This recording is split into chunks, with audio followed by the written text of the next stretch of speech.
Hello friends, ഇന്ന് നമുക്കൊരു Swift ഡീസലാണ് വന്നിരിക്കുന്നത്. 1,00,000 കിലോമീറ്ററിൻ്റെ സർവീസാണ്. അപ്പം നമുക്ക് ടൈമിംഗ് ചെയിൻ മാറാറായിട്ടുണ്ട്. അപ്പോൾ നമുക്ക് ടൈമിംഗ് ചെയിൻ എങ്ങനെ മാറുന്നതെന്ന് നോക്കാം. നമ്മളത് അതിൻ്റെ സൈലൻസർ അഴിച്ച് മാറ്റി. അത് കഴിഞ്ഞിട്ട് ഓയിൽ ഫുള്ള് ഡ്രെയിൻ ചെയ്ത ശേഷം നമ്മൾ ആ ഓയിൽ സമ്പിൻ്റെ ചുറ്റുബോൾട്ട് ഫുൾ അഴിച്ച് ഓയിൽ സമ്പ് അഴിച്ച് മാറ്റി. നമുക്കടുത്ത് വാട്ടർ പമ്പാണ് അഴിക്കാനുള്ളത്. ബെൽറ്റെല്ലാം അഴിച്ച് വിട്ട ശേഷം നമ്മൾ വാട്ടർ പമ്പ് അഴിച്ചെടുത്തു. ഇതാണ് നമ്മുടെ വാട്ടർ പമ്പ്. നമ്മുടെ വയറിംഗ് കിറ്റ് സൈഡിലോട്ടാക്കിയ ശേഷം നമ്മുടെ ആ ഓയിൽ പമ്പിൻ്റെ കവർ അഴിച്ചെടുത്ത് ടൈമിംഗ് ചെയിൻ ആ സ്പ്രോക്കറ്റിൽ നമ്മുടെ ക്യാമിൻ്റെ ക്രാങ്കിൻ്റെ ബോൾട്ടുണ്ട്, അതെല്ലാം അഴിച്ച് മാറ്റിയ ശേഷം നമ്മൾ ചെയിൻ അഴിച്ചെടുത്തു. ഇതാണ് നമ്മുടെ പുതിയ ലിവർ ടൈമിങ്ങും ഗേർ ടൈമിങ്ങും.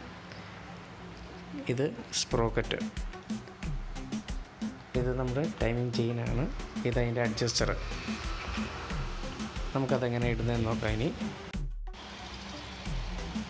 ടൈമിംഗ് ചെയിൻ വരുന്ന ഭാഗം നമ്മൾ നല്ലപോലെ ക്ലീൻ ചെയ്ത ശേഷം ഓയിൽ സമ്പിൻ്റെ ഗ്യാസ് കിറ്റ് അത് നമ്മളവിടെ ഫിറ്റ് ചെയ്തിട്ടുണ്ട്. പിന്നെ ക്യാമിൻ്റെയും ക്രാങ്കിൻ്റെയും സ്പ്രോക്കറ്റ് മേളിലും താഴെ നമ്മൾ ഫിറ്റ് ചെയ്തു. അതിനുശേഷം ടൈമിംഗ് ചെയിൻ ഇട്ട് രണ്ട് സൈഡിലും ഗിയർ ടൈമിങ്ങും ലിവർ ടൈമിങ്ങും ഓട്ടോ അഡ്ജസ്റ്ററും വെച്ച് ടൈറ്റ് ചെയ്ത ശേഷം അതിലൊരു ക്ലിപ്പുണ്ട്. ആ ക്ലിപ്പ് നമ്മളങ്ങ് ഊരിയെടുക്കുമ്പോൾ അത് ഓട്ടോമാറ്റിക്കലി അഡ്ജസ്റ്റ് ആവും. അതിന് ശേഷം നമ്മൾ ഓയിൽ പമ്പിൻ്റെ കവറ് ഫിക്സ് ചെയ്ത് ചുറ്റുബോൾട്ടെല്ലാം ഇട്ട് ടൈറ്റ് ചെയ്യുന്നു.